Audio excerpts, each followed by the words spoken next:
we are seeing more and more younger individuals who are experiencing severe disease. I should say overall, most of the people who are experiencing severe disease and ending up in ICU and needing advanced care are people of older age and are people who have underlying conditions. But what we are seeing in some countries is that there are individuals who are in their 30s, who are in their 40s, who are in their 50s, who are in ICU and who have died.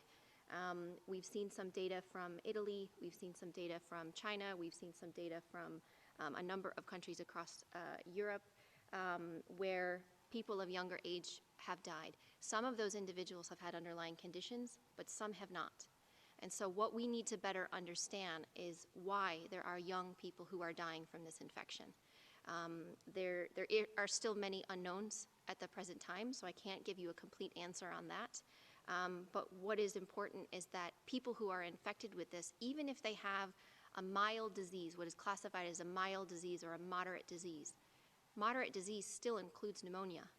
And if you hear anyone who has been infected, who explains the kind of disease that they've had, it's still pretty significant, even if you don't require hospitalization. But what we need to better understand, and these will come through these natural history studies, which are being conducted, of why are some people progressing from moderate disease to severe disease to critical disease? Why are some people progressing backwards from very, very severe disease to more moderate disease and recover? So these are really fundamental questions that we need to better understand so that we can improve our standard of care for anyone who is infected with this.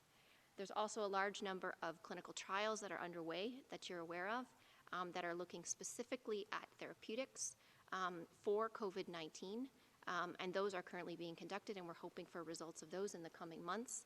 So again, we can have more specific options for people for treatment for COVID-19.